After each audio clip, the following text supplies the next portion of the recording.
నమస్కారం ఘంటారావానికి స్వాగతం. ముందుగా ప్రధాన అంశాలు. నిర్దేశిత పనులకే వాడాలి, 75% ఖర్చు చేశాకే మళ్లీ అడగాలి. పోలవరం అడ్వాన్స్ నిధుల వినియోగంపై కేంద్రం షరతులు. రాజకీయ వ్యాఖ్యలు చేయకుండా అధికారుల్ని కట్టుదిట్టడి చేయండి. సీఎస్కు సీఎం ఆదేశం. తప్పుడు సమాచారం ఇస్తే సహించనని హెచ్చరిక.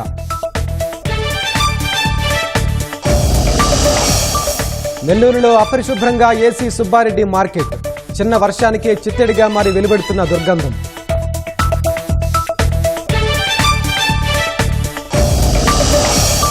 సెంట్రల్ గాజాలో ఇజ్రాయెల్ దాడుల్లో 27 మంది మృతి. బీరుట్పై బాంబుల వర్షంలో మరో 22 మంది దుర్మరణం.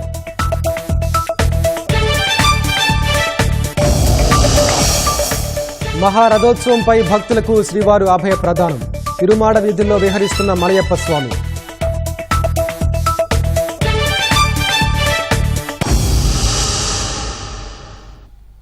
పోలవరం ప్రాజెక్టు నిర్మాణం కోసం కేంద్ర ప్రభుత్వం తొలిసారిగా 2,348 కోట్ల రూపాయలను అడ్వాన్సుగా విడుదల చేసింది. ఆ నిధుల వినియోగానికి సంబంధించి కొన్ని షరతులు విధించిన కేంద్రం ప్రస్తుతం ఇచ్చిన మొత్తంలో 75% ఖర్చు చేస్తేనే తదుపరి నిధులిస్తామని స్పష్టం చేసింది. ఇచ్చిన నిధులను నిర్దేశిత పనులకే వినియోగించాలని సూచించింది. గతంలో రాష్ట్ర ప్రభుత్వ నిధులతో చేసిన పనులకు రియంబర్స్మెంట్ కింద మరో 459 కోట్లు విడుదల చేసింది. పోలవరం ప్రాజెక్టు నిర్మాణ పనుల కోసం కేంద్ర జలశక్తి శాఖ తొలిసారిగా అడ్వాన్స్ నిధులు విడుదల చేసింది. ప్రస్తుత ఆర్థిక సంవత్సరంలో 2,348 కోట్లు విడుదల చేస్తూ గురువారం ఆదేశాలు జారీ చేసింది. ఆ నిధుల్ని ఆంధ్రప్రదేశ్ ప్రభుత్వ ఖాతాకు సర్దుబాటు చేయాలని senior joint commissioner DC Bhat ఢిల్లీలోని ప్రిన్సిపల్ అకౌంట్స్ అధికారికి లేఖ రాశారు. 2 రోజుల క్రితమే ఆర్థిక శాఖ ఈ నిర్ణయం తీసుకోగా దానికనుగుణంగా కేంద్ర జలశక్తి శాఖ ఆదేశాలిచ్చింది. పోలవరం ప్రాజెక్టు నిర్మాణానికి కేంద్ర బడ్జెట్లోని కంటింజెన్సీ ఫండ్ నుంచి అడ్వాన్స్ గా నిధుల విడుదల చేయాలని నిర్ణయించారు. నాబార్డు రుణం ద్వారా కాకుండా కేంద్ర బడ్జెట్ నుంచే నిధులు ఇస్తున్నారు. మరో 2 కేటగిరీల కింద కూడా గతంలో చేసిన ప్రాజెక్టు పనులకు కేంద్ర జలశక్తి శాఖ నిధులు రీఎంబర్స్ చేస్తూ నిర్ణయం తీసుకుంది. ఒక కేటగిరీలో 383.227 కోట్లు, మరో కేటగిరీలో 76.463 కోట్లు విడుదల చేస్తూ ఆదేశాలిచ్చింది. ఫలితంగా పోలవరం ప్రాజెక్టు కోసం ఆంధ్రప్రదేశ్ ప్రభుత్వానికి మొత్తం 2,807 కోట్లు విడుదలయ్యాయి. అయితే కేంద్ర ప్రభుత్వం దీనికి కొన్ని షరతులు విధించింది. ప్రస్తుతం ఇచ్చిన 2,348 కోట్లలో 75% నిధులు ఖర్చు చేస్తేనే తదుపరి విడత నిధులు విడుదల చేస్తామని స్పష్టం చేసింది. తదుపరి విడత నిధులు విడుదల చేయాలంటే నిర్దేశిత లక్ష్యాల ప్రకారం పోలవరం నిర్మాణ పనులు జరగాలని సూచించింది. ఆలస్యమైతే స్పష్టమైన కారణాలు గుర్తించాలని పేర్కొంది. వాటిని చక్కదిద్దేందుకు ఏం చర్యలు తీసుకుంటున్నారో రాష్ట్ర ప్రభుత్వం పోలవరం ప్రాజెక్టు అథారిటీ కేంద్ర జలశక్తి శాఖకు తెలియజేయాలని సూచించింది. పోలవరం పనులు పూర్తి చేసేందుకు సమన్వయ వ్యవస్థను ఏర్పాటు చేసుకోవాలని కేంద్ర కేబినెట్ ఆమోదించిన రాష్ట్ర ప్రభుత్వం అంగీకరించిన ప్రకారం పోలవరం ప్రాజెక్టు సవరించిన నిర్మాణ షెడ్యూల్ ను ఒప్పందంలో పొందుపర్చాలని తెలిపింది. ప్రస్తుతం ఇస్తున్న కేంద్ర ప్రభుత్వ నిధుల్ని ఒప్పందంలో పేర్కొన్న పనులకే వెచ్చించాలని స్పష్టం చేసింది. నిర్దేశిత పనులకే ఆ నిధులు వినియోగించినట్లు రాష్ట్ర జలవనరుల శాఖ ముఖ్య కార్యదర్శి నుంచి పోలవరం ప్రాజెక్టు అథారిటీ ధృవీకరణ పత్రాలు తీసుకుని వాటిని కేంద్ర జలశక్తి శాఖకు పంపాలని పేర్కొంది. ఈ నిధులకు సంబంధించిన ఖాతాలు కాగ్ అధికారులకు అందుబాటులో ఉంచాలన్న కేంద్రం ప్రతి త్రైమాసికంలో ప్రాజెక్టు ఆర్థిక పురోగతిపై కేంద్రానికి అథారిటీ నివేదికలు సమర్పించాలని తెలిపింది. పరిధి దాటి రాజకీయ ప్రకటనలు చేస్తున్న కొందరు అధికారులను కట్టడి చేయాలని సీఎం చంద్రబాబు ప్రభుత్వ ప్రధాన కార్యదర్శి నీరబ్ కుమార్ను ఆదేశించినట్లు తెలిసింది. మీడియా ముందు పరిపాలనా పరమైన అంశాలను మాత్రమే మాట్లాడాలని, రాజకీయ పరమైన అంశాలను నాయకులు చూసుకుంటారని స్పష్టం చేసినట్లు తెలుస్తోంది. సచివాలయంలో మంత్రివర్గ సమావేశానికి ముందు మంత్రి లోకేష్ దీనికి సంబంధించిన కొన్ని విషయాలను సీఎం దృష్టికి తీసుకెళ్లారు. అనంతపురంలో రాములవారి రథాన్ని వైసీపీ నేతలు తగలబెడితే అందులో రాజకీయ కోణం లేదని చెప్పడం, విజయవాడలో వరదలపై కొందరు అధికారులు అత్యుత్సాహంతో చేసిన ప్రకటనలో ప్రభుత్వానికి ఇబ్బంది కలిగించేవిగా ఉన్నాయని వివరించారు. లోకేష్ ప్రస్తావించిన అంశాలకు సహచర మంత్రులు మద్దతు తెలపడంతో సీఎం సీఎస్కు స్పష్టమైన ఆదేశాలు జారీ చేసినట్లు తెలుస్తోంది. వంట నూనె ధరలు సలసలా కాగుతున్న వేళ ప్రజలకు ఉపశమనం కల్పించేలా ప్రభుత్వం చొరవ తీసుకుంది. వంట నూనెల డిస్ట్రిబ్యూటర్లు, ఛాంబర్ ఆఫ్ కామర్స్ మెంబర్స్, వర్తకులతో సమావేశం నిర్వహించిన పౌర సరఫరాల శాఖ మంత్రి Nadendla Manohar litre palm oil 110, sunflower oil 124 రూపాయలకి అందించాలని కోరారు. నేటి నుంచి ఈ నెలాఖరు వరకు ఒక్కో ఆధార్ కార్డుకు 3 పామాయిల్ ప్యాకెట్లు, 1 సన్ఫ్లవర్ ఆయిల్ ప్యాకెట్ విక్రయించాలని సూచించారు. ఎక్కడా వ్యత్యాసాలు లేకుండా రాష్ట్రమంతటా ఒకే ధర కమ్మాలని సమావేశంలో నిర్ణయించారు. రాష్ట్రానికి మరోసారి తుపాను ముప్పు ముంచుకొస్తోంది. ఈ నెల 14 నుంచి 16 మధ్య రాష్ట్రంలో భారీ వర్షాలు కురిసే అవకాశం ఉందని వాతావరణ శాఖ తెలిపింది. దక్షిణ బంగాళాఖాతంలో రేపటికల్లా ఉపరితల ఆవర్తనం ఏర్పడే అవకాశం ఉందని, అది పశ్చిమ దిశగా పయనించి నైరుతి బంగాళాఖాతంలో అల్పపీడనంగా బలపడుతుందని వెల్లడించింది. ఈ నెల 13 నుంచి 15 మధ్య వాయుగుండంగా రూపాంతరం చెందుతుందని అంచనా వేసింది. ఇది తుపానుగా బలపడి ఏపీలోని దక్షిణ కోస్తా, ఉత్తర తమిళనాడు మధ్యలో ఈ నెల 15 నాటికి తీరాన్ని తాకవచ్చని అంచనా వేస్తున్నారు. అల్పపీడనం ఏర్పడిన తర్వాత దీనిపై మరింత స్పష్టత వస్తుందని వాతావరణ నిపుణులు చెబుతున్నారు. దీని ప్రభావంతో దక్షిణ కోస్తా, రాయలసీమ జిల్లాల్లో ఈ నెల 14 నుంచి 16 వరకు భారీ వర్షాలు కురుస్తాయని వాతావరణ శాఖ చెబుతోంది. దేవాలయాలకు స్వయం ప్రతిపత్తి కల్పించేలా ప్రభుత్వం 223 జీవో జారీ చేయడంపై టీటీడీ మాజీ ప్రధాన అర్చకులు రమణ దీక్షితులు హర్షం వ్యక్తం చేశారు. ఆగమ కార్యకలాపాల్లో అధికారుల జోక్యం ఉండకూడదని చెప్పడం శుభ పరిణామమన్నారు. అభిషేకాలు, ఉత్సవాలు, కుంభాభిషేకాలు మొదలైన వాటిలో సీనియర్ అర్చకులతో సంప్రదింపులు చేయాలని అధికారిక ఉత్తర్వులు ఇచ్చారన్నారు. ప్రభుత్వ నిర్ణయంతో అపచారాలకు తావు లేకుండా ఆగమ శాస్త్రబద్ధంగా ఆలయాల్లో పూజాధికారులు జరుగుతాయన్నారు. మన ఆంధ్రప్రదేశ్ ప్రభుత్వం జీవో ఎంఎస్ 223 అనే పేరుతో ఉత్తర్వును ప్రవేశపెట్టింది. రాష్ట్రంలోని అన్ని దేవాలయాల్లో ఆగమ శాస్త్రానికి, ఆలయ సాంప్రదాయాలకు స్వయం ప్రతిపత్తి ఒసగి ఆగమ కార్యక్రమాల్లో అధికార యంత్రాంగం యొక్క జోక్యం ఉండకూడదని ఉత్సవాదులు, ముహూర్తాలు, కుంభాభిషేకాలు మొదలైనవన్నిటినీ కూడా ఆలయానికి సంబంధించిన సీనియర్ ప్రధాన అర్చకులు, ఆగమ పండితులు మొదలైన వారిని సంప్రదించి నిర్విఘ్నంగా స్వామివారి కార్యక్రమాలు జరపాలని ఒక జీవో ప్రతిపాదించింది. ఇందుకు గౌరవ ముఖ్యమంత్రి వర్యులు నారా చంద్రబాబు నాయుడు గారికి, గౌరవ ఉప ముఖ్యమంత్రి వర్యులు పవన్ కళ్యాణ్ గారికి అర్చక సమూహం తరఫున కృతజ్ఞతాభివందనలు తెలియజేసుకుంటున్నాం. వైఎస్ఆర్ జిల్లా సిద్ధవటం మండలం మాధవరం వద్ద జరిగిన ప్రమాదంలో 2 మహిళలు మృతి చెందారు. కడప పాలెంపల్లికు చెందిన ఈసం సుబ్బారాయుడు కుటుంబ సభ్యులు రాజంపేట ఉప్పరపల్లికి వచ్చారు. ఆటోలో తిరిగి వెళ్తుండగా గ్యాస్ లారీ ఢీకొట్టింది. ఈ ఘటనలో ఈసం సుబ్బమ్మ, ఈసం రత్నమ్మ అక్కడికక్కడే చనిపోగా ఈసం సుబ్బరాయుడితో పాటు దీక్షిత్ అనే చిన్నారి గాయపడ్డారు. వారిని కడప రిమ్స్కు తరలించి చికిత్స అందిస్తున్నారు. ప్రమాదానికి కారణమైన గ్యాస్ లారీని సీజ్ చేసిన పోలీసులు డ్రైవర్ను అదుపులోకి తీసుకున్నారు. పేరుకే పెద్ద మార్కెట్, లోపల అడుగు పెడితే అంతా దుర్గంధమే. దుకాణాల ముందు వెనక చెత్త చెదారమే. అపరిశుభ్ర వాతావరణంలోనే కూరగాయలు కొనుగోళ్లు. ఇది నెల్లూరులోని ఏసీ మార్కెట్ దుస్థితి. చిన్న వర్షానికి చిత్తడిగా మారే మార్కెట్లో కొనుగోలుదారులు ఇబ్బందులు పడుతున్నారు.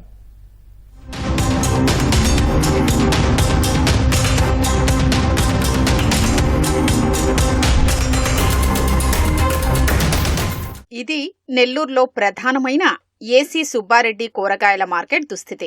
సుమారు ఎకరా ప్రాంగణంలో విస్తరించిన ఈ మార్కెట్లో 100కు పైగా హోల్సేల్ దుకాణాలు ఉంటాయి. రోజుకు 5 లక్షల రూపాయల మేర కూరగాయలు, ఆకుకూరల వ్యాపారం సాగుతోంది. సమీపంలోనే మరో చిన్న మార్కెట్ ఉంది. ఇంత ప్రధానమైన మార్కెట్ నిర్వహణను అధికారులు నిర్లక్ష్యంగా వదిలేశారు. ఫలితంగా చెత్తా చెదారంతో దుర్గంధం వెదజల్లుతోంది. స్థానికులు అసహనం వ్యక్తం చేస్తున్నారు. మరి డర్టీగా ఉంటాం సార్, నడవడానికి వీల్లేదు, బ్యాడ్ స్మెల్ వస్తుంది. ఇక్కడ అన్నీ ఎక్కువ పశువులు, కుక్కలు అంత గ్యార్బేజ్ అంతా, దానివల్ల చాలా డర్టీగా ఉంటుంది. అదే మార్కెటింగ్ కొంచెం ఇంకా బాగా డెవలప్ చేస్తే బాగుండేది. అంటే దారి లేకుండా చేశారు. అంతా కింద పెట్టేసుకునేప్పటికీ వర్షం పడిందంటే నీళ్ళు వచ్చేస్తాయి. కొంచెం ఇబ్బందిగానే ఉంటున్నది. ఎట్లయినా వర్షం అనేది ఇది సహజంగానే ఇబ్బంది పెట్టేది. కానీ ఇక్కడ ఏంటంటే దారిలోకి రావడం, ఈ నడిచిపోవడానికి కొంచెం ఇబ్బందిగా ఉండి, అసలు లోపలికి ఎంటర్ కాగానే విపరీతమైన ఘాటు స్మెల్ ఉంటుంది. అందరికి తుమ్ములు ఇవన్నీ వస్తుంటాయి. అది తగ్గాలి. ఆ నీట్నెస్ తగ్గితే ఆ గందరగోళం కాస్త ప్రశాంతంగా మార్కెటింగ్ చేసుకుంటారు. అది వర్షం వస్తే లోపలంతా రొచ్చు ఊపిరాడదు. చాలా ఇదిగా ఉంటుంది అన్నమాట. చిన్న మార్కెట్లు కూరగాయల వ్యాపారం కోసం గతంలో టీడీపీ ప్రభుత్వ హయాంలో షాపుల దుకాణ సముదాయాన్ని నిర్మించారు. అందులో 100కు పైగా షాపులున్నాయి. అధికారులు వాటిని అద్దెకివ్వకుండా రోడ్లపై వ్యాపారాన్ని ప్రోత్సహిస్తున్నారు.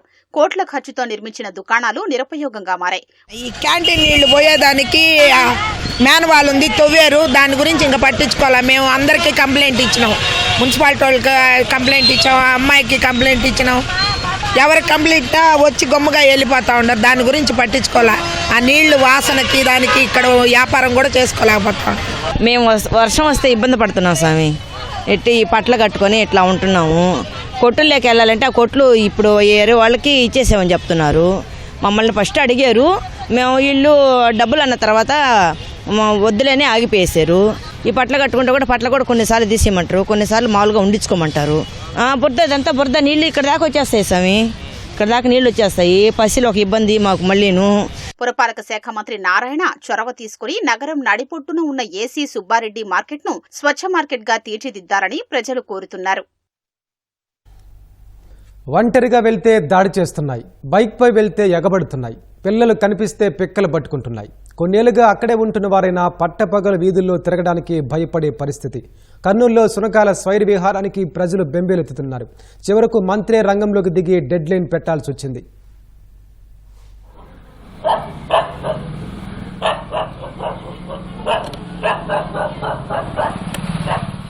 కర్నూలులో కుక్కల బెడద ఎక్కువగా ఉంది. నగరంలోని వీధుల్లో సునకాల సంచారం పెరిగిపోయింది. ఇటీవల ఒక్కరోజే సుమారు 36 మంది చిన్నారుల్ని పిచ్చి కుక్క గాయపరచడం జనంలో భయోత్పాతం సృష్టించింది. అప్పట్నుంచి కుక్క కనిపిస్తేనే బెంబేలెత్తిపోతున్నారు. చిన్నపిల్లలకైతే దసరా సెలవుల్లో ఇంటి బయట ఆడుకోవడానికే భయపడుతున్నారు. వీధుల్లో తిష్టవేసిన కుక్కలు ఎటునుంచొచ్చి దాడి చేస్తాయేమోనని తల్లిదండ్రులు కూడా నిర్భయంగా బయటకు పంపలేకపోతున్నారు. ఇక్కడ చాలా కుక్కలు ఉన్నాయి సార్. మేము స్కూల్ నుంచి రావాలన్నా పోవాలన్నా మాకు చాలా భయం అవుతుంది. గుడికి పోవాలన్నా అంగడికి పోవాలన్నా మేము ఏమైనా తెచ్చుకోవాలన్నా చాలా భయం అవుతుంది సార్. కుక్కలు ఎంట పడతాయి, అవి చూస్తేనే భయంకరంగా ఉంటుంది. ట్యూషన్ పోయే దగ్గర కూడా కుక్కలు ఉంటాయి, వెంపడిస్తాయి. అలాగే మా ఫ్రెండ్స్ కి కొరికినాయి. 2-3 మా వీధులనే కొరికింది, ఎక్కడ కాదు. ఇంకా అక్కడైతే 20 మందికి కొరికిందంటారు. పిల్లలు నడచాలంటే ఏమాత్రం ఇది లేదు. మాకు బయటికి పంపిణీకి చాలా బెదపడుతున్నాం. మేము పిల్లలకి మేము పోయినామంటే మా మీదకే వస్తున్నాయి అవి. పిల్లలకి చూసుకోవాలా, మేము ఎక్కడైనా ఏమైనా తెచ్చుకోవాలన్నా ఏమైనా చేయాలన్నా కూడా మాకు చాలా ఇబ్బందిగా ఉంది. కర్నూలు నగరంలో కుక్కల దాడి ఘటనలు తరచూ చోటు చేసుకుంటూనే ఉన్నాయి. పెద్దాసుపత్రిలో నిత్యం కుక్కకాటు కేసులు నమోదవుతుండడమే దీనికి నిదర్శనం. అందుకే రాత్రి వేళల్లో పెద్దవాళ్లు కూడా ఒంటరిగా బయటకు వెళ్లి రావడానికి భయపడుతున్నారు. ఇక్కడ ఎటుగడ శ్మశానంకి దండుకున్న కుక్కలు ఏట్ల నుంచి వచ్చింది. అది ఒక నైట్ వచ్చింది. అది వచ్చి 75 మందికి ఒక నైటే కొరికిందన్న. కుమ్మరిగేరి నుంచి చిద్రపాకు, మాలగేరి, చిత్తారగేరి, కరపగేరి, జలాపురం ఇట్లా కొరుకుంటా ఇట్లా పోయింది. టీజీ వెంకటేశ్వర ఇంటి కాడక పోయింది కుక్క కొరుకుంటా. ఈ లైన్లో ఒక 20 కుక్కల పైన ఉన్నాయి సార్. ఇది ఇంత లైన్లైనా ఉన్నాయి. ఏమేమి పిల్లలు తల్లి పోతుంటే మీదికి వచ్చేస్తున్నాయి సార్. బండ్ల మీద పోతుంటే వాళ్ళకనే ఏం పడబడతాయి. ఒంటరికి పోతే కంపల్సరీగా 10 కుక్కలు వస్తాయి. బండి వేసిపోతే బండి వెంటనే పరిగెత్తి వస్తాయి. మొన్న చాలా మందికి కుక్కలు కొరికినాయి, పిల్లలకి చిన్న చిన్న పిల్లలు కొరికినాయి. ఈ విధంగా వస్తే కూడా మేము ఉరికిచ్చినాము, అట్లే వస్తున్నాయి మంచి మీదకి అవి. కర్నూలు నగరపాలిక పరిధిలో కొంతకాలంగా సునకాల నియంత్రణ చర్యలు ఆగిపోయాయి. కుక్కకాటు బాధితులకు ఇటీవలే ఆర్థిక సాయం అందించిన మంత్రి టీజీ భరత్ 50 రోజుల్లో సమస్య పరిష్కరించాలని అధికారుల్ని ఆదేశించారు. ఎవరైతే చేసేవాళ్ళు స్టిరైల్ చేసేవాళ్ళు ఆర్గనైజేషన్ ఉందో అది they are not able to fulfil the norms అన్నమాట. దాంతో 40-50 రోజుల నుంచి డాగ్స్ కి స్టిరైల్ చేసేది బంద్ చేశారు. అదొక సబ్జెక్ట్ అయితే మనకి ఆ నార్మ్స్ ఫుల్ఫిల్ చేసే వాళ్ళు చాలా తక్కువ శాతం ఉంటారు. ఒక 50 డేస్లో పర్ఫెక్షన్ తేవాలా, ఇష్యూస్ రాకుండా ఉండాలా, లేకపోతే పెనాల్టీస్ పెంచుతా పోతానని అధికారులకి నేను హెచ్చరించడం జరిగింది. కర్నూలు నగరపాలిక అధికారులు వీధి కుక్కల్ని పట్టి ఎక్కడైనా వదిలేయారని ప్రజలు కోరుతున్నారు. 21వ ఆసియాన్ ఇండియా సదస్సు సందర్భంగా ప్రధాని నరేంద్ర మోదీ జపాన్, న్యూజిలాండ్ ప్రధానమంత్రులతో ద్వైపాక్షిక చర్చలు జరిపారు. జపాన్ ప్రధాని షిగేరు ఇషిబాతో ఫలవంతమైన చర్చ జరిగిందని ప్రధాని మోదీ ఎక్స్లో పోస్టు చేశారు.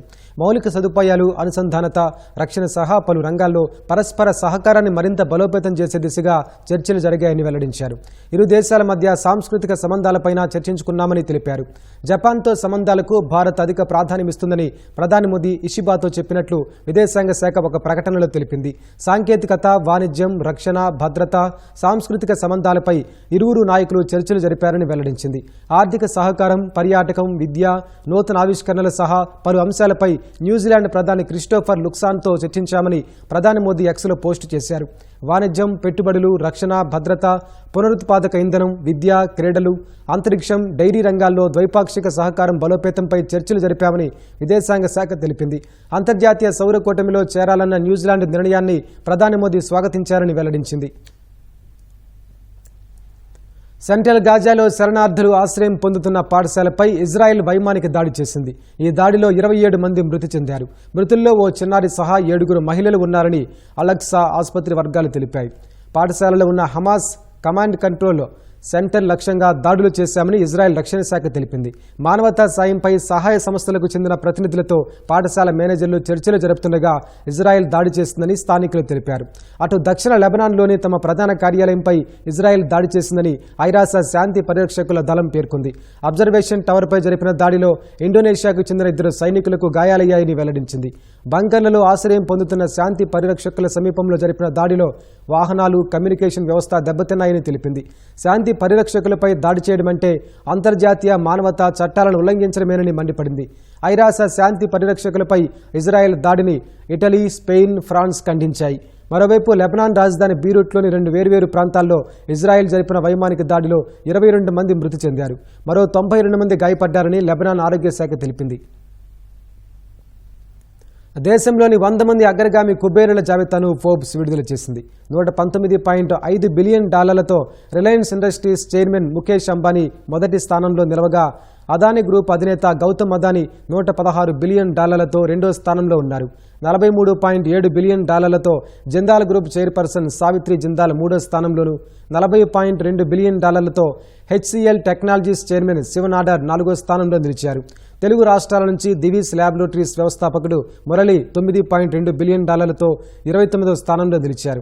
హైదరాబాద్ కేంద్రంగా కార్యకలాపాలు సాగించే వ్యాక్సిన్ తయారీ సంస్థ బయోలాజికల్ ఈ సంస్థ అధిపతి మహిమా దాట్ల తొలిసారి ఈ జాబితాలో చోటు దక్కించుకున్నారు.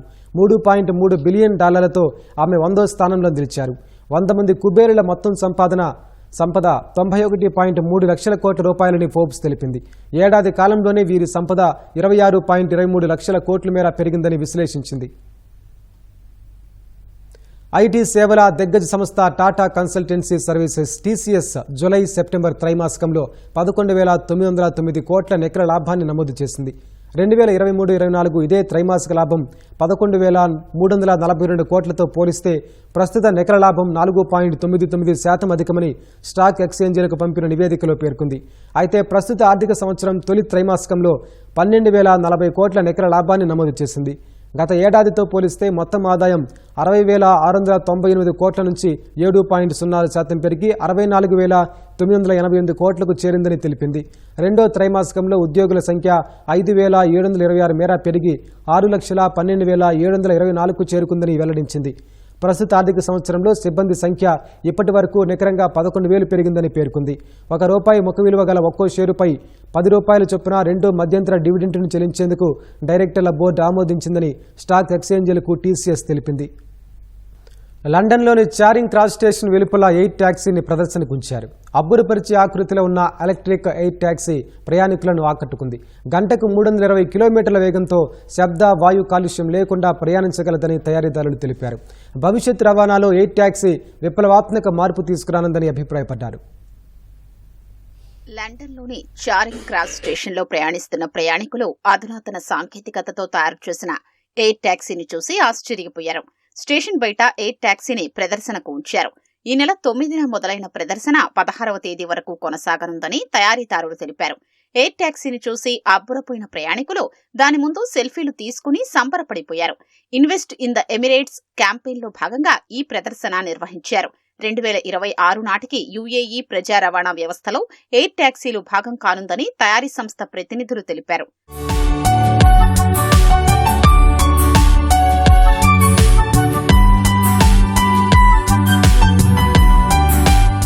విద్యుత్తో నడిచే ఈ ట్యాక్సీలు గంటకు 320 కిలోమీటర్ల వేగంతో ప్రయాణిస్తాయని తయారీ సంస్థ ప్రతినిధులు తెలిపారు.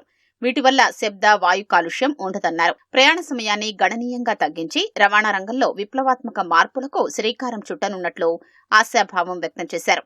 పెట్టుబడులు ఆకర్షించేందుకే ఎలక్ట్రిక్ ఎయిర్ ట్యాక్సీ ప్రదర్శన ఏర్పాటు చేసినట్లు తయారీ సంస్థ ప్రతినిధులు తెలిపారు.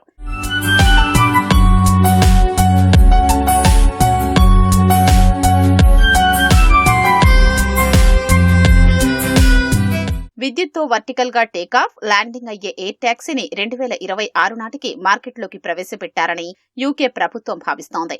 2028 నాటికి ఎలక్ట్రిక్ ఎయిర్ టాక్సీలను రవాణా వ్యవస్థలో భాగం చెయ్యాలని, 2030 నాటికి పైలట్ లెస్ టాక్సీల్ని అందుబాటులోకి తేవాలని యూకే ప్రభుత్వం లక్ష్యంగా పెట్టుకుంది.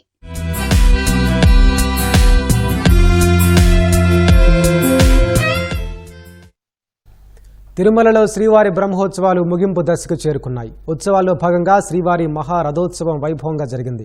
భక్తుల జయ జయ ధ్వానాల మధ్య శ్రీవారి రథోత్సవం నేత్రపర్వంగా సాగింది. శ్రీదేవి భూదేవి సమేత మలయప్ప స్వామి తిరుమాడ వీధుల్లో విహరించారు. గోవింద నామస్మరణతో భక్తులు రథాన్ని లాగారు. రథోత్సవాన్ని తిలకించేందుకు భక్తులు పెద్ద ఎత్తున చేరుకున్నారు. రాత్రి మలయప్ప స్వామికి అశ్వవాహన సేవ నిర్వహిస్తారు. అశ్వంపై కల్కి అవతారంలో భక్తులకు స్వామివారు దర్శనమివ్వనున్నారు. రాత్రి అశ్వవాహనంతో వాహన సేవలు ముగియనున్నాయి. రేపు చివరి ఘట్టమైన చక్ర స్నానంతో బ్రహ్మోత్సవాలు ముగియనున్నాయి. రేపు మలయప్ప స్వామి చక్రతాల్వార్కు అపన తిరుమంజనం చక్ర స్నానం నిర్వహిస్తారు. ఇప్పటికే చక్ర స్నానం ఏర్పాట్లను తితిదేఈఓ శ్యామలరావు పరిశీలించారు. భక్తులు ప్రశాంతంగా పుణ్యస్నానాలు ఆచరించేందుకు టీటీడీ ఏర్పాట్లు చేసింది. పుష్కరిణిలో భక్తులకు ఇబ్బంది లేకుండా భద్రతా ఏర్పాట్లు చేసింది.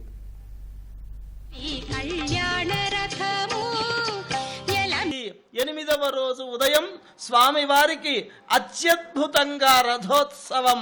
ఓం నమో వెంకటేశాయ పురుషాయ మహాత్మనే ప్రణత క్లేశనాశాయ గోవిందాయ నమో నమః అని ఆ స్వామిని మనం కీర్తించాలి. శ్రీ వెంకటాచలాధీశం శ్రీయాధ్యాసిత వక్షసం శ్రితచేతన మందారం శ్రీనివాసమహం భజే. శ్రీశేషశైల సునికేతన దివ్యమూర్తే నారాయణాచ్యుత హరే నళినాయతాక్ష లీలాకటాక్ష పరిరక్షిత సర్వలోక శ్రీవెంకటేశ మమదేహి కరావలంబం. అఖిలాండ కోడి బ్రహ్మాండ నాయకుడైనటువంటి ఆ స్వామికి జరిగేటువంటి రథోత్సవ సంరంభంలో